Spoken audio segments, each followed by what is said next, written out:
नमस्कार दोस्तों, मैं हूं संजय कथुरिया, प्रोफेसर बड़ा बिजनेस प्राइवेट लिमिटेड। और आज जिस कोर्स के बारे में आपको बताने वाला हूं वो एक पाथ ब्रेकिंग कोर्स है। उसका नाम है फंड रेजिंग।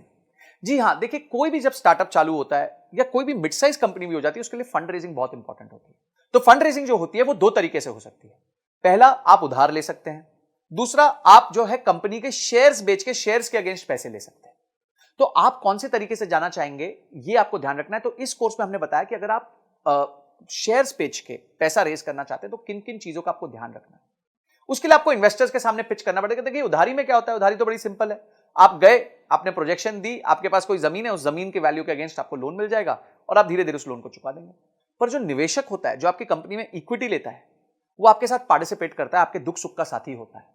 तो इसीलिए उसको आपका बिजनेस के समझना बहुत ज्यादा जरूरी होता है। और इसमें आपको बहुत चीजों का ध्यान रखना पड़ता है। पहले आपको ध्यान रखना पड़ता है कि किस तरीके के निवेशक को आपको जिसके पास जाना चाहिए, आपका ऑब्जेक्टिव क्या है फंड रेज करने का, आपको इन्वेस्टमेंट चाहिए क्यों, आपका बजट क्या है, आप क्या करोगे उस पैसे के साथ। उसके बाद जब आप पैसे ले लोगे तो उसमें कहां उसको निवेश करोगे, निवेश करने के बाद किस तरह के रिटर्न्स कमा के दोगे। समझिए, आज आपका रेवेन्यू 1 करोड़ रुपए साल का है और आपने 5 करोड़ रुपए रेज किए, तो इस 5 करोड़ के साथ क्या आप अपने बिजनेस को 1 करोड़ रुपए साल के से लेके 10 करोड़ तक लेके जा सकते हैं। ये सारी चीजें आपको ध्यान रखनी पड़ेंगी, आपको अपने निवेशक को समझानी पड़ेगी, स्टोरी समझानी पड़ेगी कि क्यों आपका बिजनेस इतना अच्छा है, क्या क्या स्टेप्स होते हैं फंड रेजिंग में, बूटस्ट्रैपिंग क्या होती है, बिना फंड रेजिंग के कैसे बिजनेस चल सकता है, इन्वेस्टर्स को जब आप पिच करते हैं तो कैसे करते हैं, कैसे उसके फ्रेमवर्क्स भी दिए हैं हमने, स्टैंडर्ड पिच डेक्स भी दी हुई है कि कैसे पिच डेक बनानी चाहिए। उसके बाद आपके प्रोटोटाइप्स क्या होते हैं पिचिंग के, आपके टर्म शीट क्या होती है, ड्यू डिलिजेंस क्या होता है जब लोग आपके बिजनेस को आके समझते हैं, उसके बाद किस तरह का पेपर वर्क होता है, आपका शेयर होल्डर अग्रीमेंट क्या होता है, शेयर सब्सक्रिप्शन अग्रीमेंट क्या होता है, कंपनी की वैल्यू कैसे तय की जाती है कि भाई ये कंपनी 100 रुपए की है कि 200 रुपए की है।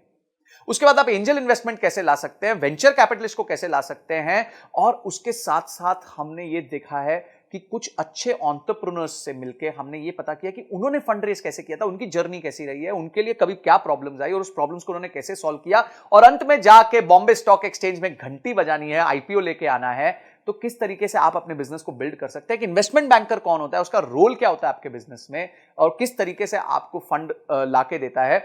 आप उसके बाद इन्वेस्टर रिलेशंस कैसे मैनेज करते हैं, जब निवेशक बोर्ड पे आ जाता है उसके साथ कैसे अपना आप रिलेशन मैनेज करेंगे। ऐसी 32 पावरफुल वीडियोस हमने बनाई हैं जिसमें case studies, examples, real life cases हमने लिए हैं, जिसको आप यूज करके फंड रेजिंग कर सकते हैं। तो बाप रे, इतना सुनने के बाद ही आपको मन करना चाहिए कि मैं इस कोर्स को अनलॉक कर लूं, इमीडिएटली अनलॉक कर लूं और जाके सारे वीडियोस को ध्यान से पढूं, उसको इंप्लीमेंट करूं और उसके बाद उसके रीडिंग मटेरियल्स को पढ़ के उसको और डीप में समझूं। तो ये सारी चीजें हमारे एक ही कोर्स में इतना सब आपको मिल जाएगा, इतनी सारी आपकी प्रॉब्लम सॉल्व हो जाएंगी। आपका गोल है अगर कि कंपनी के लिए फंड रेज करना है, तो आप इस वीडियोस को देख के बहुत अपने आप को इक्विप कर सकते हैं, प्रिपेयर कर सकते हैं। इसके साथ हमने 450 फंड्स की लिस्ट भी दी है जिनको आप अप्रोच कर सकते हैं, उनके फोन नंबर के साथ, उनके किसको आपको अप्रोच करना है उसके साथ। ये सारी चीजें हमने इसके साथ फ्री रिसोर्सेज दिए हुए हैं।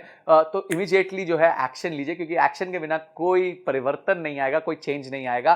तो आपने इस वीडियो को देखा, आपने इस कोर्स को अनलॉक किया और आपने ये तय किया कि इस कोर्स को देखने के बाद मैं फंड रेज में और ताकतवर हो जाऊंगा। इन सब के लिए आपका बहुत बहुत धन्यवाद।